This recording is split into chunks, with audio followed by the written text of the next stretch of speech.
కొత్త బిజినెస్ కోసం ఆలోచిస్తున్నారా? ఈజ్ ఆన్ డిస్ట్రిబ్యూషన్ కోసం కాల్ చేయండి 9154729854.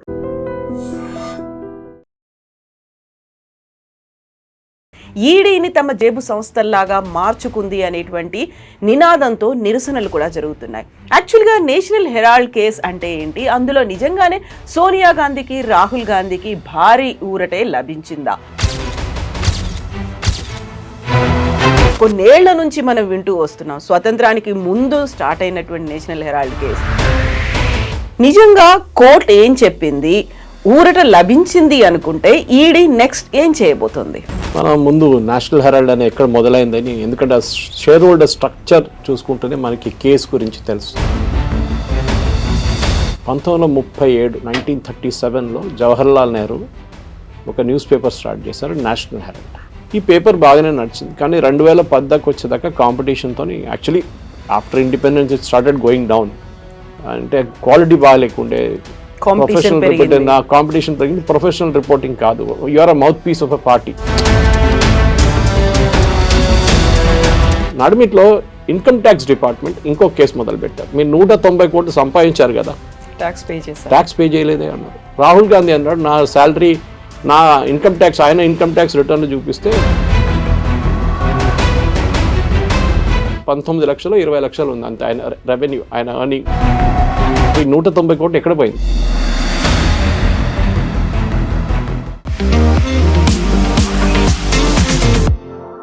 నమస్తే, నేను Kavitha. Welcome to iDream news and నిజాలు. నేషనల్ హెరాల్డ్ కేసులో ఈడీ దాఖలు చేసినటువంటి ఛార్జ్ షీట్ని స్వీకరించబోము అంటూ కోర్టు తీర్పునిచ్చింది. ఈ నేపథ్యంలోనే సోనియాకి రాహుల్ గాంధీకి భారీ ఊరట లభించింది అనేటువంటి వార్తలతో పాటుగా ప్రధానమంత్రి నరేంద్ర మోదీ, హోంశాఖ మంత్రి అమిత్ షా ఇద్దరూ రాజీనామా చెయ్యాలి అనేటువంటి డిమాండ్ కాంగ్రెస్ వైపు నుంచి వస్తోంది. ఎట్ ద సేమ్ టైం ఈడీని తమ జేబు సంస్థల్లాగా మార్చుకుంది అనేటువంటి నినాదంతో నిరసనలు కూడా జరుగుతున్నాయి. యాక్చువల్గా నేషనల్ హెరాల్డ్ కేస్ అంటే ఏంటి, అందులో నిజంగానే సోనియా గాంధీకి రాహుల్ గాంధీకి భారీ ఊరటే లభించిందా? మనతో పాటుగా ఉన్నారు సీనియర్ జర్నలిస్ట్ సురేష్ కొచాతిల్. సార్ నమస్తే. సో నేషనల్ హెరాల్డ్ కేస్ అనేది కొన్నేళ్ల నుంచి మనం వింటూ వస్తున్నాం, స్వతంత్రానికి ముందు స్టార్ట్ అయినటువంటి నేషనల్ హెరాల్డ్ కేస్, ఆ పేపర్ అనేది ఇప్పటికీ కంటిన్యూ అవుతోంది. నిజంగా కోర్టు ఏం చెప్పింది, ఊరట లభించింది అనుకుంటే ఈడీ నెక్స్ట్ ఏం చేయబోతుంది? మనం ముందు నేషనల్ హెరాల్డ్ అని ఎక్కడ మొదలైందని, ఎందుకంటే షేర్ హోల్డర్ స్ట్రక్చర్ చూసుకుంటేనే మనకి కేసు గురించి తెలుసు. 1937 జవహర్లాల్ నెహ్రూ ఒక న్యూస్ పేపర్ స్టార్ట్ చేశారు, నేషనల్ హెరాల్డ్. దాని పేపర్ హోల్డింగ్ కంపెనీ ఇంకోటి ఉంటుంది. ఇప్పుడు టైమ్స్ ఆఫ్ ఇండియా తీసుకుంటే వాళ్ళ హోల్డింగ్ కంపెనీ పేరు Bennett Coleman and company. British వాళ్ళ టైం నుంచి బెనెట్ అండ్ కోల్మెన్ అని చెప్పి ఇద్దరు బ్రిటిష్ వాళ్ళు స్టార్ట్ చేసిన న్యూస్ పేపర్ అది. దాని తర్వాత Sahu Jain company share holder మారి సాహు జైన్ నుంచి వాళ్ళ ఫ్యామిలీ దగ్గర ఉంది ఇప్పుడు. సో మన హోల్డింగ్ కంపెనీ చూస్తే అసోసియేటెడ్ జర్నల్స్ లిమిటెడ్ అని ఇంకో కంపెనీ తీసుకొచ్చారు. నేషనల్ హెరాల్డ్ ఇది మెయింటైన్ చేస్తుంది వాళ్ళే అనమాట. వాళ్ళకి హిందీ అండ్ ఉర్దూ పబ్లికేషన్ కూడా ఉంది. అసోసియేటెడ్ జర్నల్స్కి నేషనల్ హెరాల్డ్ కాకుండా హిందీలోని నవజీవన్ అండ్ ఉర్దూలోని ఇంకో పేపర్, అదే పేపర్ ట్రాన్స్లేట్ చేసి పబ్లిష్ చేశారు. ఆ టైంలో ఫ్రీడమ్ మూమెంట్ టైంలో జవహర్లాల్ నెహ్రూ గారు ఇది షేర్ హోల్డర్ వాల్యూ టోటల్ 5,000 రూపాయలు పెట్టి స్టార్ట్ చేశారు. ఆ టైంలో 5,000 మంది ఫ్రీడమ్ ఫైటర్స్ జాయిన్ అయ్యారు దీంట్లో కూడా. బహుశా వాళ్ళందరూ ₹1 ఇచ్చి ఉంటారు నోషనల్ వాల్యూ. దాంట్లో శాంతిభూషణ్ గారు, ఫేమస్ లాయర్ ప్రశాంత్ భూషణ్ వాళ్ళ father, former judge of supreme court Markandey Katju, వీళ్ళ పేరెంట్స్ అందరూ వాళ్ళు కూడా షేర్ హోల్డర్స్గా ఉన్నారనమాట. ఈ పేపర్ బాగానే నడిచింది, కానీ 2010 వచ్చేదాకా కాంపిటీషన్తో actually after independence it started going down. అంటే క్వాలిటీ బాగా లేకుండే, ప్రొఫెషనల్ రిపోర్టింగ్, కాంపిటీషన్ పెరిగింది. ప్రొఫెషనల్ రిపోర్టింగ్ కాదు, you are a mouthpiece of a party. మీరు దాంట్లో కాంగ్రెస్ని క్రిటిసైజ్ చేయలేరు కదా, మీ అలైస్ని క్రిటిసైజ్ చేయలేరు, మీ ప్రధానమంత్రిని క్రిటిసైజ్ చేయలేరు. సో అట్లాంటి న్యూస్ పేపర్ ఎట్లా నడిపిస్తారు మీరు? ఎన్ని రోజులు మీ పార్టీ వాళ్ళు చదువుతారు? ఇప్పుడు కేరళలో ఒక న్యూస్ పేపర్ ఉంది, దేశాభిమాని, బిలాంగ్స్ టు సిపిఎం ఒఫిషియల్లీ. అట్లనే వీళ్ళ ఆర్ఎస్ఎస్కి ఒక పబ్లికేషన్ ఉంది అక్కడ కేరళలో, ఒక న్యూస్ పేపర్ ఉంది. అట్లా చాలా న్యూస్ పేపర్స్ ఉంటుంది, జన్మభూమి అని చెప్పి వాళ్ళ న్యూస్ పేపర్ పేరు. అట్లనే అక్కడ జమైతే ఇస్లామీ ముస్లిం లీగ్ ఇంకొక న్యూస్ పేపర్ ఉంది. క్రిస్టియన్ పార్టీస్కి అక్కడ న్యూస్ పేపర్ ఉంది. బహుశా మన దగ్గరే అనుకుంటాను పార్టీకి ఒఫిషియల్ న్యూస్ పేపర్ లేదు ఇక్కడ. సరే, సో ఇది బాగానే నడిచింది. ఆఫ్టర్ ఫ్రీడమ్ మూమెంట్ కొంచెం వీక్ అయింది. దాని తర్వాత 2010 వచ్చేదాకా ఈ న్యూస్ పేపర్ క్లోజ్ అయిపోయింది. ఈ న్యూస్ పేపర్ ఎప్పుడు సెటప్ చేస్తున్నప్పుడు మీకు గుర్తుంది, ఢిల్లీలో బారాఖంబా రోడ్ అని ఒక రోడ్ ఉంది. అక్కడ మీరు చూస్తారు హిందుస్థాన్ టైమ్స్ వాళ్ళ పెద్ద బిల్డింగ్ ఒకటి, చాలా మటుకు పబ్లికేషన్స్ ఆ రోడ్లో ఉంటారు. అది కాకుండా మిగతా ఏరియాస్లో కూడా. ఆ టైంలో గవర్నమెంట్ ఏం చేసాయంటే న్యూస్ పేపర్స్కి, ఆ టైంలో టెలివిజన్ లేకుండే కదా, ఛానల్ లేకుండే, న్యూస్ పేపర్స్కి ల్యాండ్ సబ్సిడైజ్ రేట్లో ఇచ్చి, సబ్సిడైజ్ అంటే ఆల్మోస్ట్ ఫ్రీ రేట్లో ఇచ్చి, మీరు ఇక్కడి నుంచి నడిపించుకోండి, ఎందుకంటే మీకు ఏదైనా ఏరియా కావాలి కదా ప్రింటింగ్ ప్రెస్ పెట్టడానికి, అన్నిటికీ మీకు ప్లేస్ కావాలి వస్తుంది. అట్లనే ల్యాండ్ ఇచ్చారు.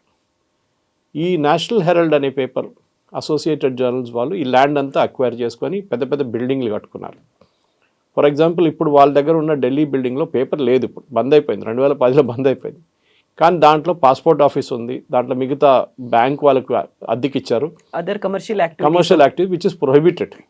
మీకు ల్యాండ్ ఎందుకు ఇచ్చారు? న్యూస్ పేపర్ నడిపేయడానికి ఇచ్చారు. న్యూస్ పేపర్ బంద్ అయిపోయినా మీరు ఏం చేయాలండే? బిల్డింగే బంద్ చేసి పడేయాలండే కాదు. ఆ బిల్డింగ్ నుంచి రెంట్ తీసుకొని కోట్లు రెంట్ వస్తున్నాయి, అది ఎవరికి పోతుంది ఎవరికి తెలియదు. అక్కడికి వస్తున్నాం మనం.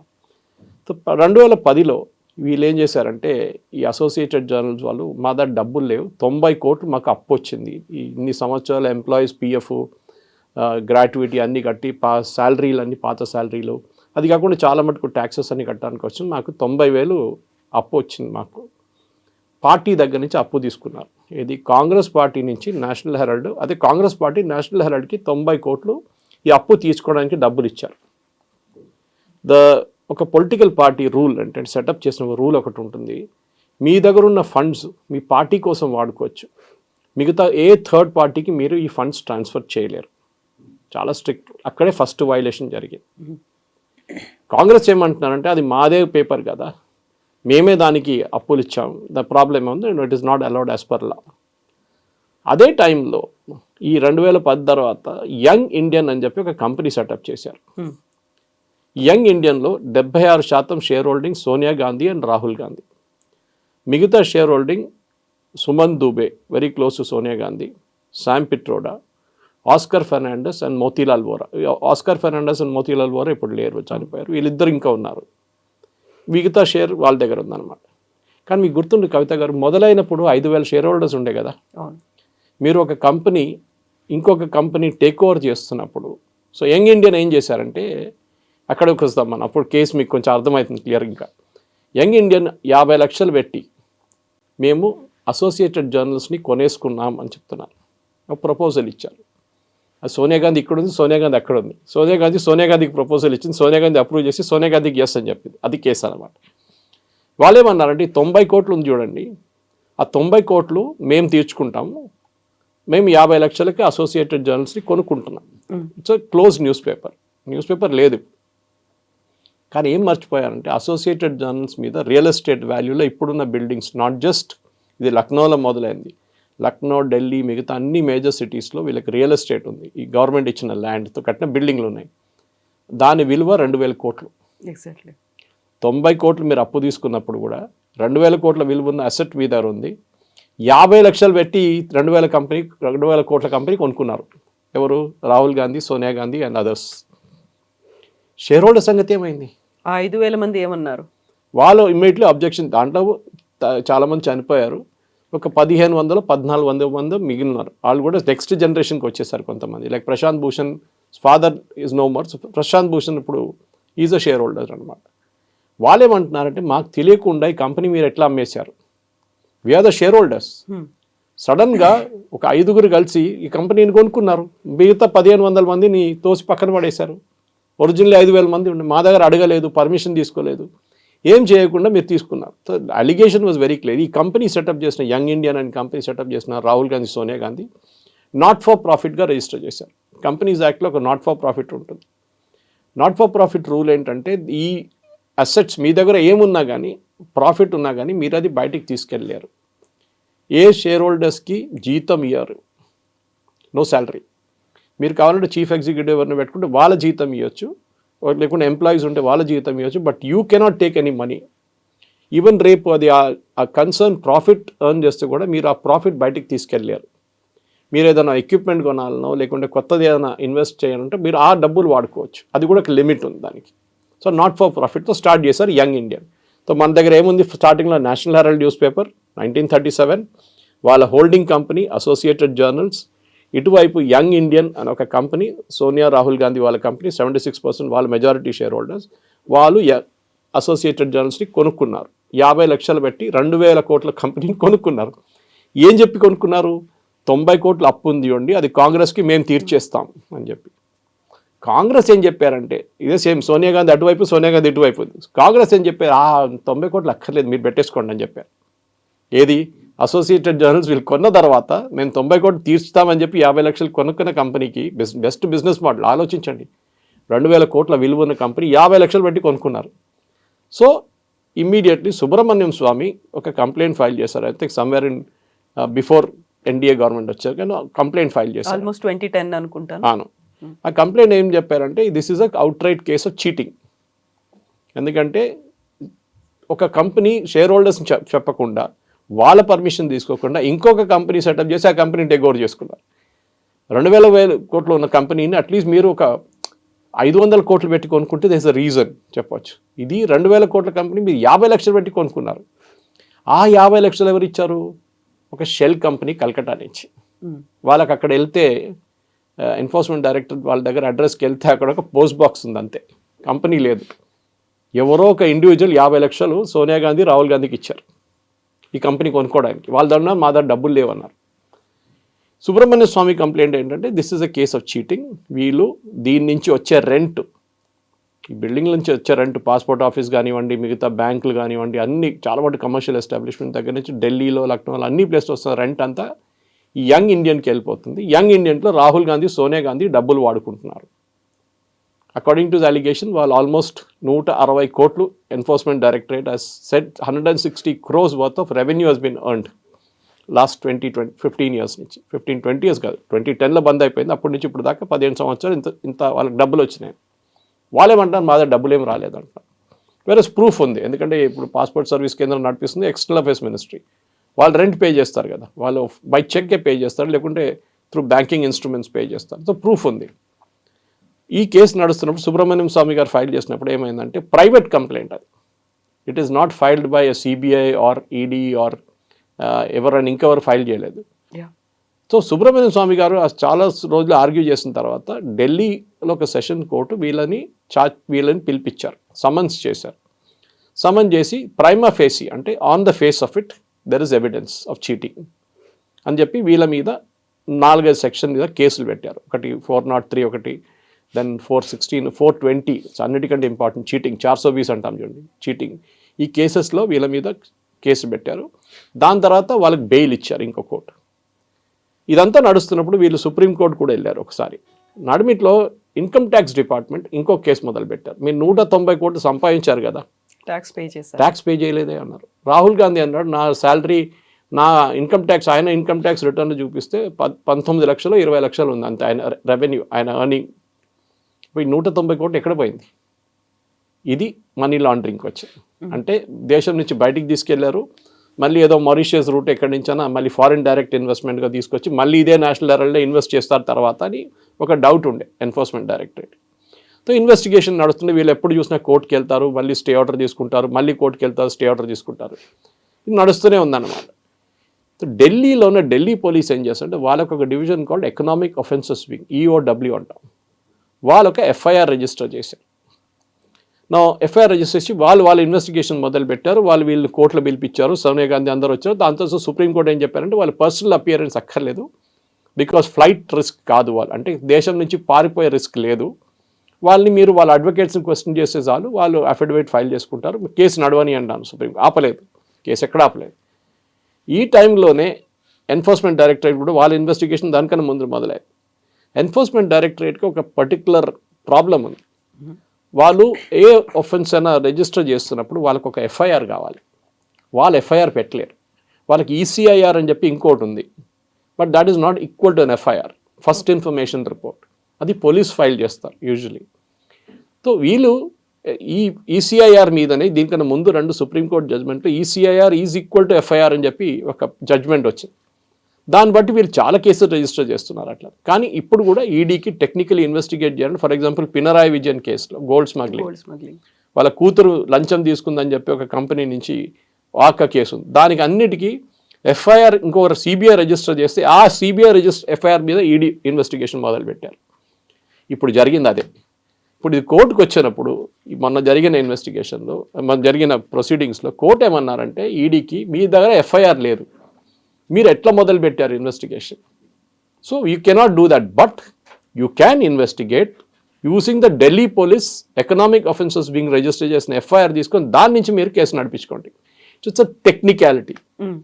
ఆల్రెడీ వాళ్ళు మూవ్ అయ్యారు, ఢిల్లీ పోలీస్ ఎఫ్ఐఆర్ తీసుకొని స్టార్ట్ చేసేస్తున్నారు, మళ్ళీ ఇంకో వారంలో స్టార్ట్ అవుతుంది. సో కాంగ్రెస్ వాళ్ళు మన దగ్గర ఉన్న పబ్లిక్ ఎట్లా అనుకుంటారంటే కేసు అయిపోయిందని. ఒరిజినల్ కేసు అక్కడే పడింది. యాక్చువల్గా ఇప్పుడు వినిపిస్తోంది కూడా ఒక భారీ ఊరట అనేది, చాలా బిగ్ రిలీఫ్ అనేది వచ్చింది అనేది. సో ఈడీ చెప్పిందని, ఈడీ ఒక ఛార్జ్ షీట్ ఫైల్ చెయ్యలేదు దాన్ని బేస్ చేసుకొని, ఎందుకంటే అది ఒక ప్రైవేట్ కేసు కాబట్టి, ఒక ఇండివిజువల్ ఫైల్ చేశాడు కాబట్టి. దెన్ వాట్ అబౌట్ ఈడీఏ పెట్టినటువంటి కొన్ని కేసులు ఉన్నాయి. కరెక్ట్. సో ఈడీ ఏం చేశారంటే, ఈడీ ఏం చూస్తారు, మనీ లాండరింగ్ చూస్తారు. ఎన్ఫోర్స్మెంట్ డైరెక్టరేట్ రోల్ ఏంటంటే, మీరు దేశం బయట తీసుకెళ్ళి డబ్బులు ఎక్కడైనా హవాలాలో ఇన్వెస్ట్ చేశారా, రిటర్న్ తీసుకొచ్చారా, అక్కడ అసెట్స్లో ఇన్వెస్ట్ చేశారా, అది ఈడీ చూస్తారు. దానికి సిబిఐకి పవర్ లేదు. CBI is with in the country. దానికోసం చూడండి, ఇంటర్ స్టేట్ క్రైమ్ జరిగినప్పుడు మన ఫర్ ఎగ్జాంపుల్ ఈ డిజిటల్ అరెస్ట్ అంతా చూడండి, అది యూజువల్లీ ఇంకొక స్టేట్లో రాజస్థాన్లో కూడా కూర్చొని చేస్తున్నప్పుడు ఇక్కడున్న పోలీసులు అక్కడికి వెళ్ళాల్సి వస్తుంది, వాళ్ళ దగ్గర హెల్ప్ తీసుకోవాల్సి వస్తుంది, అక్కడ రాజస్థాన్ పోలీస్ దగ్గర. అక్కడ తర్వాత రిమాండ్ ఒక వారెంట్ తీసుకోవాల్సి వస్తుంది, ట్రాన్సిట్ వారెంట్ ఒకటి, వాళ్ళు ఇక్కడ తీసుకురావాల్సి వస్తుంది. పెద్ద హెడేక్ అది. సో దానికోసం రీసెంట్లీ సుప్రీంకోర్టు ఏం చెప్పారంటే, ఇదంతా ఈ డిజిటల్ అరెస్ట్, ఈ స్కామ్లు అన్నీ సిబిఐకి అప్పగిచ్చేస్తాం. Then there is no problem, across the country they can investigate. కానీ సిబిఐకి కూడా కొన్ని బ్లాక్స్ ఉన్నాయి. ఫర్ ఎగ్జాంపుల్ తెలంగాణ, మన తమిళనాడు ఇట్లాంటి స్టేట్స్లో, కేరళ సిబిఐని రానియట్లేదు వాళ్ళు. అది ఎందుకంటే సిబిఐ సెటప్ చేసింది Delhi police special establishment act అని ఒక యాక్ట్. అది మార్చబోతుంది నెక్స్ట్ పార్లమెంట్ సెషన్లో, అది మార్చేస్తారు. ఆ టైంలో CBI was based in Delhi. So Delhi police act కింద క్రియేట్ చేసిన ఒక organization. So Kerala and Tamil Nadu ఏమంటారంటే ఇది పొలిటికల్ విచ్ అంటే ఇది. సో ఢిల్లీలో ఉన్న పోలీసు ఎందుకు మా దగ్గరికి ఎందుకు రావాలని చెప్పి, కానీ case to case basis. For example Revanth Reddy garu ఇప్పుడు ఫార్ములా కార్ గురించి సిబిఐ ఇది పర్మిషన్ ఇచ్చారు, F3 రేస్. సో ఈ has given a permission, case to case ఇస్తున్నారు. సో ఈ కేసులో చాలా క్లియర్ కేసు ఏంటంటే, వీళ్ళ ఖజాంచీలు, వీళ్ళంతా ఖజాంచీలు అంటే వీళ్ళ కీస్ వాళ్ళ దగ్గర ఉంది. ఎవరి దగ్గర? సుమన్ దుబే, శామ్ పిట్రోడా, మోతీలాల్ వోరా, ఆస్కర్ ఫెర్నాండెస్. వీళ్ళు నలుగురు సోనియా గాంధీ అకౌంట్స్ కంప్లీట్గా మెయింటైన్ చేస్తారు, అబ్రాడ్ ఉన్న అకౌంట్స్. మన దేశంలో ఉన్న లీగల్ అకౌంట్ కాదు, ఇల్లీగల్ అకౌంట్స్ అక్కడ ఉన్న అకౌంట్స్ ఎప్పటి నుంచో మెయింటైన్ చేసుకొస్తాం. బోఫోర్స్ నుంచి స్టార్ట్ అవుతుంది. సోనియా గాంధీ క్లోజ్ కజిన్ అని చెప్పవచ్చు, close relative was Ottavio Quattrocchi. ఆ టైంలో ఇందిరాగాంధీ టైం నుంచి ఒటావియో క్వాట్రాచికి ప్రైమ్ మినిస్టర్స్ హౌస్లో open access. Is an Italian, connect the dots. ఆయన అన్ని డీల్స్లో 10% తీసుకుంటాడు, ఎవరైనా కానీ. ఆ టైంలో స్నామ్ ప్రొగెటీ అని చెప్పి పెద్దగా ఫర్టిలైజర్ కంపెనీ వాళ్ళు వచ్చినప్పుడు కూడా వాళ్ళ దగ్గర నుంచి కూడా 10% లంచం. బోఫోర్స్ కేసులో కూడా 10% లంచం. ఆగస్టా వెస్ట్లాండ్ లాస్ట్ జరిగిన దాంట్లో అక్కడక్కడ లంచం. ప్రతి డీల్లో 10% ఒటావియో క్వాట్రాచి నుంచే రూట్ చేస్తారు. ఆయన ఏమో ఇప్పుడు ఇక్కడ లాస్ట్లో మనకు తెలిసిందే, ఒటావియో క్వాట్రాచి అకౌంట్ సీల్ చేశారు, ఆయన మలేషియాకి పారిపోయారు. మన దగ్గర కావాలని చెప్పి ఆ రోజు మన్మోహన్ సింగ్ గవర్నమెంట్ ఆయన్ని వెళ్ళనిచ్చారు కంట్రీ నుంచి, పారిపోయాడు. దాని తర్వాత రాలేదు, దాన్ని హీ పాస్డ్ అవే ఆఫ్టర్. ఆ టైంలోనే ఒటావియో క్వాట్రాచి అకౌంట్లో 30 కోట్లు ఉన్నప్పుడు మన్మోహన్ సింగ్ గవర్నమెంట్ ఆ ఒటావియో క్వాట్రాచి అకౌంట్ని డీఫ్రీజ్ చేశారు కాంగ్రెస్ హయాంలో. It can be Narasimha Rao to Manmohan Singh. Defreeze చేసి 30 కోట్లు రాత్రికి రాత్రి వితిన్ 5 minutes దట్ అకౌంట్ నుంచి 30 కోట్లు పోయినాయి. బై ద టైం మన వాళ్ళు కోర్టుకి వెళ్ళేదాకా, స్టాప్ చేసేదాకా అమౌంట్ వెళ్ళిపోయింది. So entire thing was planned by the Congress party. వీళ్ళది మెయిన్ కమిషన్ బేసిస్ అని నడుస్తుంది అన్ని. అది వారన్ ఆండర్సన్ కేసు మనకు తెలుసు, Bhopal gas disaster, union carbide, అక్కడ కూడా చాలా పెద్ద లంచాలు ఇచ్చారని చెప్తున్నారు. అన్ని అబ్రాడ్ అవుతుంది పేమెంట్స్. వీళ్ళు ఈ 5 ఈ అకౌంట్స్ అంతా మెయింటైన్ చేసుకుంటారు.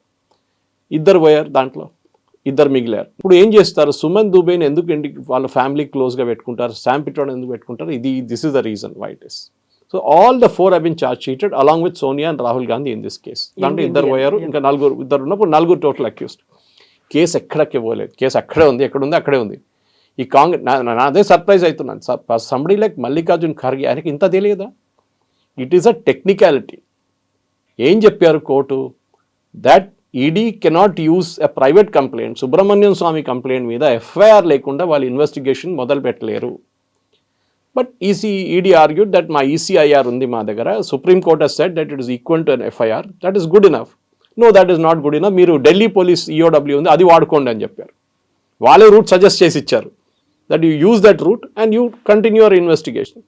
నిన్న ఇంకొక ఇంట్రెస్టింగ్ థింగ్ జరిగింది. ఇదే సెషన్ కోర్టులో కేసు నడుస్తుంది, ఇప్పుడు ఇంకా కేసు నడుస్తుంది. వీళ్ళు అయిపోయారు అని చెప్పిన కేసు నడుస్తుంది. దాంట్లో ఈ సోనియా అండ్ రాహుల్ వచ్చి along with Suman Dubey and Sam Pitroda వాళ్ళ అడ్వకేట్స్ త్రూ ఒక అఫిడవిట్ ఫైల్ చేశారు. మా ఎఫ్ఐఆర్ కాపీ కావాలి. వీళ్ళు ఏమన్నారు, ఎఫ్ఐఆర్ ఢిల్లీ పోలీస్ రిజిస్టర్ చేసిన ఎకనామిక్ అఫెన్స్ వింగ్ ఎఫ్ఐఆర్ వీళ్ళు చూడలేదు ఇప్పుడు దాకా. వీళ్ళు lawyers they missed it totally. ఈడీకి చెప్పినప్పుడు వీళ్ళకి గుర్తొచ్చినారే అక్కడ ఒక ఎఫ్ఐఆర్ పడింది అక్కడ అని చెప్పేసి. ఎఫ్ఐఆర్ అంటే బేసిక్లీ అంటే మిమ్మల్ని ఏ సెక్షన్స్ కింద ఛార్జ్ చేశారో మీకు తెలిసిపోతుంది. ఢిల్లీ కోర్ట్ ఏమన్నారంటే నిన్న, no, the copy of the FIR will not be provided to the accused, they are not innocent, accused అని నిన్న ఒక నిర్ణయం ఇచ్చారు. Now it's 48 hours since then వీళ్ళు ఎవ్వరు మాట్లాడలేదు కాంగ్రెస్ వైపు నుంచి. ఎఫ్ఐఆర్ కాపీ దొరకకుండా వీళ్ళు ఏం ఆర్గ్యూ చేస్తారు? That is the beauty of this case. వీళ్ళు గెస్ట్ చేయాల్సి వచ్చింది ఏం సెక్షన్ కింద. ఓల్డ్ సెక్షన్ చూసుకుంటారు, 403, 416, 420 అన్నీ చూసుకుని దాని మీద వీళ్ళు ఆర్గ్యూ చేయడం మొదలు పెడతారు. Case still going on. ఇప్పుడు సుబ్రహ్మణ్యం స్వామి ప్రైవేట్ కంప్లైంట్ నుంచి ఢిల్లీ పోలీస్ ఒఫిషియల్ కేసుకు వచ్చేసింది అనమాట. ఇన్ని రోజులు సుబ్రహ్మణ్యం స్వామి కంప్లైంట్ ఏం చేశారంటే, నా పెటిషన్ మీద వీళ్ళు యాక్షన్ తీసుకుంటలేరు, అమిత్ షాకి సోనియా గాంధీకి ఏదో డీల్ ఉంది అని చెప్పి ఒక అలిగేషన్ చేశారు. దాని తర్వాతనే ఆయనకి రాజ్యసభ సెకండ్ టైం ఇవ్వలేదు రాజ్యసభ నామినేషన్. దాని తర్వాత ఆయన ఒక రిబెల్గా అయిపోయాడు. మోదీ గారి మీద ఏదో ఆరోపణలు చేస్తుంటారు, అమిత్ షా మీద ఆరోపణలు చేస్తుంటారు. ఆయనకు రాజ్యసభ రాలేదు, ఆ కోపం ఉంది ఆయనకి. అండ్ ఇది 89 or something నా, హీస్ బెటర్ రిటైర్. ఆయన రిటైర్ అయిపోయి ఇంట్లో కూర్చొని టీవీ చూసుకుంటే మంచిగా ఉంటుంది ఆయన కోసం. End of the day National Herald case is a big scam, మన అందరు తెలుసు. ఇట్లాంటి బిజినెస్ మోడల్ అదానీ అంబానీ కూడా ఆలోచించలేరు. 50 లక్షలు పెట్టి 2,000 కోట్ల కంపెనీ కొనడం అంటే తమాషా కాదు. షేర్ హోల్డర్స్ని చీట్ చేశారు, దానికోసం cheating case 420. Because original share holders 5,000 మంది పోయి 1,500 మంది తగ్గారు, 14,000 అంత 30 మంది ఉన్నారు. వాళ్ళని ఇన్ఫార్మ్ చేయకుండా మీరు కొత్త కంపెనీ సెటప్ చేసి ఈ కంపెనీ అసెట్స్ మొత్తం టేక్ ఓవర్ చేసుకున్నారు. కాంగ్రెస్ పార్టీ మీద కేసు ఉంది, that you use 90 crores from your party funds to pay somebody, pay associated journals. ఆ అసోసియేటెడ్ జర్నల్స్ని ఇక్కడ ఇటువైపు మీరే ఇచ్చారు డబ్బులు. Sonia Gandhi approved 90 crores to be paid to AJL. తర్వాత ఇదే సోనియా గాంధీ వచ్చి అదే కంపెనీ కొనుక్కుంది. ఆలోచించండి, ఇటువైపు సోనియా గాంధీ, అటువైపు Sonia Gandhi. How can it be? It's conflict of interest అంటారు దాంట్లో. First of all related third party transaction జరగకూడదు, బిగ్ అఫెన్స్ అంటారు కంపెనీస్ యాక్ట్. ఇంకా అది రాబోతుంది, అది సెపరేట్ ఇంకో కేసు ఉంది. కంపెనీస్ యాక్ట్ కింద ఇప్పుడు వీళ్ళందరూ అక్కడే రిజిస్టర్ చేశారు. కంపెనీస్ యాక్ట్ కింద ఇప్పుడు కేసులు వస్తే అది ఎకనామిక్ అఫెన్సెస్ వింగ్ కింద మళ్ళీ ఈడీ లేకుంటే సిబిఐకి అప్పగిస్తారు. అది ఆ కేసు నెక్స్ట్ వస్తుంది, నెక్స్ట్ ఇన్ లైన్ అది ఉందన్నమాట. సో ఇప్పుడు బీజేపీ అండ్ కాంగ్రెస్ ఇద్దరు కూడా తూతూ మేమే కైండ్ ఆఫ్ ఈ ఆర్గ్యుమెంట్స్ అనేవి కంటిన్యూ అవుతున్నాయి. బట్ వాట్ అబౌట్ ఆ 5,000 మంది షేర్ హోల్డర్స్ ఉన్నారు, అందులో కీలకమైనటువంటి శాంతి భూషణ్ కుమారుడు ప్రశాంత్ భూషణ్ ఒక లీడింగ్ అడ్వకేట్. ఆయన ఏం చెప్తున్నారు అంటే, ఆయన ఇప్పుడు గతంలో ఒక ఆప్లో ఉన్నారు, ఆ తర్వాత బయటకు వచ్చారు, ఇండివిజువల్గా ఉన్నారు. ఆయన చెప్పేది ఏంటి, అసలు లీగల్గా ఇది అవుతుందా కాదా, నిలుస్తుందా లేదా అనేది? ప్రశాంత్ భూషణ్ ఇప్పుడు కాంగ్రెస్ వైపు వెళ్ళిపోయారు, దానికోసం ఆయన మాట్లాడలేదు. ఇనిషియల్లీ ప్రశాంత్ భూషణ్ చాలా గొడవ చేశారు, అప్పుడు వాళ్ళ ఫాదర్తో సహా ఆయన బతుకున్నప్పుడు చేశారు. మార్కండే కాజు ఆయన ఇవ్వట్లేదు, ఆయన వెంటబడి ఉన్నారు. ఆయన కొంచెం లూజ్ కేసు మనకు తెలిసింది, అప్పుడప్పుడు లేనిపోయిన కామెంట్లు అని చేస్తారు. అట్లానే ఇంకా చాలామంది ఉన్నారు, 1,400 మంది ఉన్నారు. Some of who passed away, వాళ్ళ సెకండ్ జనరేషన్ థర్డ్ జనరేషన్ దగ్గర ఆ షేర్స్ ఉన్నాయి. ఇప్పుడు కూడా చాలా మంది పొలిటీషియన్స్ ఉన్నారు, అడ్వకేట్స్ ఉన్నారు, అందులో ప్రామినెంట్ పర్సనాలిటీస్ ఉన్నారు. వాళ్ళందరూ ఎవరు మాట్లాడలేదు, ఎందుకంటే కొంతమందికి కాంగ్రెస్ పార్టీతో లాయల్టీ ఉంది. కొంతమంది ఫర్ ఎగ్జాంపుల్ శాంతి భూషణ్, ఆయన ఒక ఫ్రీ ప్లాట్ తీసుకున్నారు యూపీలో గవర్నమెంట్ దగ్గర నుంచి. అది కేసులో ఎందుకు ఆయన ఆర్గ్యూ చేయట్లేదు, ఎందుకు ఫైట్ చేయట్లేదు అప్పుడు తెలిసిందంటే, కాంగ్రెస్ హయాంలో అండర్ అఖిలేష్ యాదవ్ ఆయనకు ఒక ఫ్రీ ప్లాట్ ఇచ్చారు అక్కడ, పెద్ద ప్లాట్. అది క్విట్ ప్రోకో ఉండే, అంటే మీరు నోరు మూసుకొని మీరు ఏం చెప్పకండి, మీకు ప్లాట్ ఇస్తున్నాం దాని బదులు, ఏది అసోసియేటెడ్ జర్నల్స్లో ఉన్న మీ షేర్కి వాల్యూ. అట్లా చాలామందికి ఏదోదో ఇచ్చి వాళ్ళని సంతకం తీసుకున్నారని చెప్తున్నారు. ఇప్పుడు దాకా అది కోర్టులో ప్రొడ్యూస్ చేయలేదు. And they cannot do it also because associated journals వాళ్ళే ఈ షేర్ హోల్డర్స్ దగ్గర నుంచి వాళ్ళ షేర్లు కొనుక్కోవాలి. అన్నిటికీ ఒక పర్సీవ్డ్ వాల్యూ ఉంది. మీరు రూపాయి పెట్టి షేర్ హోల్డ్ అనుకుంటే ఇప్పుడు దాని రూపాయి విలువ ఉందా, 30 పైసలు ఉన్నాయా, లేకుంటే 3,000 రూపాయలు ఉన్నాయా మనకు తెలియదు. No, because public limited company అది. Associated journal was a public limited company. ఈ యంగ్ ఇండియా అని చెప్పి రాహుల్ గాంధీ, సోనియా గాంధీ సెటప్ చేస్తే ప్రైవేట్ లిమిటెడ్ కంపెనీ. ఒక ప్రైవేట్ లిమిటెడ్ కంపెనీ ఒక పబ్లిక్ లిమిటెడ్ కంపెనీని కొనుక్కున్నారు వాళ్ళ షేర్ హోల్డర్స్ని ఇన్ఫార్మ్ చేయకుండా, which is a big offence even under SEBI rules. SEBI కూడా ఇన్వెస్టిగేట్ చేయాల్సింది. కానీ ఇదంతా over a period of time జరిగింది. ఇది సుబ్రహ్మణ్యం స్వామి గారిని అప్పుడు థ్యాంక్స్ చెప్పాలంటే ఆయనకు ఒక పర్సనల్ గ్రడ్జ్ ఉండే వీళ్ళ మీద. ఎందుకంటే జయలలిత టైం నుంచి స్టార్ట్ అయిన ప్రాబ్లం అది సుబ్రహ్మణ్యం స్వామికి, సోనియా గాంధీకి. ఆయన కావాలని చెప్పి చేసి తీసుకొచ్చారు, కానీ ఆయన ముందుకు తీసుకెళ్ళలేకపోతున్నారు because he is not a prosecutor. ఆయన ఆర్గ్యూ చేస్తారు, ఇస్ వెరీ గుడ్ లాయర్, కానీ ప్రాసిక్యూట్ చేయాలంటే it has be an agency. CBI కానివ్వండి, ఈడీ కానివ్వండి, ఢిల్లీ పోలీస్ కానివ్వండి, ఎవరైనా వీరెవరైనా వచ్చి ఇన్వెస్టిగేట్ చేయాల్సి వస్తుంది. ఇప్పుడు ఇన్వెస్టిగేటింగ్ చేసినా రాహుల్ గాంధీని పిలిపించారు, ఈడీ పిలిపించి అడిగారు. ప్రశ్నలు అడిగితే కింద పైన చూసుకొని కూర్చున్నారంట చాలాసేపు. ఎవ్రీ క్వశ్చన్ అడగానే పేపర్లో రాసి పేపర్ ముందు పెడతారంట, మాట్లాడు, ఎందుకంటే రికార్డింగ్ నడుస్తుంది. Every time you're interrogated by ED or CBI, మిమ్మల్ని కొట్టారు, మిమ్మల్ని తిట్టారు అని చెప్పి అలిగేషన్స్ చేస్తారు. దీని కెమెరా పెట్టి రికార్డ్ చేస్తారు, వీడియో కెమెరా పెట్టి. సో మీరు ఏం మాట్లాడుతున్నారో చాలా క్లియర్గా తెలిసిపోతుంది. రాహుల్ గాంధీ ఆన్సర్ చేయట్లేదు, కాగితాలను రాసిస్తున్నాడు. రేపేమంటాడు, నేను రాయనే లేదా అంటాడు. See his strategy very clear. వాళ్ళు అడుగుతున్న ఇంతే ప్రశ్న, మీరు ఈ రెంట్ ఎక్కడ పోయింది, మీకు వచ్చే ఈ రెంట్ యంగ్ ఇండియన్లో వచ్చి పడ్డదా, పడలేదు, ఎక్కడికి వెళ్ళింది ఆ డబ్బులంతా? మీరు 200 కోట్లు 300 కోట్లు ఇప్పుడు మీ దగ్గర 190 crores అంటున్నారు లేటెస్ట్ వన్. ఈ 190 crores మీరు ఇన్ని సంవత్సరాల నుంచి తీసుకున్న అసెట్ ఎక్కడ పోయింది, ఎవరికి ఇచ్చారు? యంగ్ ఇండియన్కి వచ్చిందా? అంటే మీరు 90 కోట్లు కాంగ్రెస్కి రిటర్న్ ఇచ్చేయాలి కదా, అది కూడా ఇవ్వలేదు మీరు. కాంగ్రెస్ వాళ్ళు అడగట్లేదు, రైట్ ఆఫ్ అంటున్నారు వాళ్ళు. అంతా మొత్తం గందరగోళం ఉంది ఈ కేసులో. And it's a very open and shut case. ఒక సీరియస్గా ఉంటే గవర్నమెంట్, నాకు ఇప్పుడు కూడా అదే మోదీ గవర్నమెంట్ విత్ నాకు చిన్న అబ్జెక్షన్ ఏంటంటే వాళ్ళు కూడా సీరియస్గా తీసుకోలేదు ఈ కేసుని. ఇప్పుడు now it has become a hot potato. Suddenly ED వచ్చి ఇట్లా చేసినప్పుడు వీళ్ళు పార్లమెంట్లో గొడవ చేస్తారు, అక్కడ గొడవ చేస్తారు, మోదీ రాజీనామా చేయాలి, అమిత్ షా ఎందుకు రాజీనామా చేయాలండి? టెక్నికాలిటీ మీద ఈడీకి సజెషన్ ఇచ్చారు, no we cannot take this charge sheet. Court కొట్టేసింది అక్కడ, court can't take that charge sheet అని చెప్పిన తర్వాత ఒక సెట్ బ్యాక్ లాగా ఈడీకి అయింది. కాబట్టి దీన్ని ఒక పొలిటిసైజ్ చేస్తోంది కేంద్ర ప్రభుత్వం. కోర్టు ఎక్కడా కొట్టిపడేయలేదు కేసు. టెక్నికల్ గ్రౌండ్స్లో కోర్టే సజెషన్ ఇచ్చారు, we cannot take it because it's not based on an FIR which is correct. But ECIR argue చేస్తున్నట్టు మాకు ఈసీఐఆర్ అనే ఒక ప్రొవిజన్ ఉంది, ఇన్ఫర్మేషన్ రిపోర్ట్, దాంట్లో మేము we can take it. But then the court said no, you go to Delhi offences wing, Delhi police special economic offences wing, వాళ్ళ దగ్గర ఒక ఎఫ్ఐఆర్ పడి ఉంది, ఆ దాని మీద కేసు నడుస్తుంది, you come through that route. Now they going to Delhi police వాళ్ళ ఈఓడబ్ల్యూ దగ్గర వెళ్ళి వాళ్ళ ఛార్జ్ షీట్ మీద ఫ్రెష్గా ఇంకొక ఛార్జ్ షీట్ ఫైల్ చేస్తారు. అప్పుడు the cases again going to restart all over again అనమాట. ఎక్కడ కేసు ఆగలేదు. వీళ్ళు ఈ ఈగల్స్ కూడా, ఈవెన్ అభిషేక్ మను సింఘ్వి ఒక టీవీ ఇంటర్వ్యూలో చూశాను, ఇంకొక అడ్వకేట్ వచ్చి క్వశ్చన్ నేను అడిగిన అదే క్వశ్చన్ అడిగిన ఆయన అని ఆన్సర్ ఇచ్చేసి వెళ్ళిపోయింది. ఆయన ఆన్సర్ ఇవ్వలేకపోతున్నాడు because it's very open and shut case. ఈ కేసు ఆగింది. ఒకవైపు only ED, Delhi police economic offences case నడుస్తుంది, ఇంకా ఇన్వెస్టిగేషన్ అక్కడ. ED is now moving to EOW instead of Subrahmanyam Swamy. That is the only thing అన్నమాట, ఇంకేం లేదు. సో ప్రతిసారి మీరు చెప్పినట్టుగా ఇలాంటి ఏజెన్సీస్ అన్ని, ఈడీ కావచ్చు, ఐటీ, ఏసీబీలు, ఇలాంటివన్నిటిని కూడా వాళ్లే యూజ్ చేసుకుంటున్నారు. ఎవరైతే పవర్ ఉందో వారి కోసమే ఇది వర్క్ చేస్తోంది.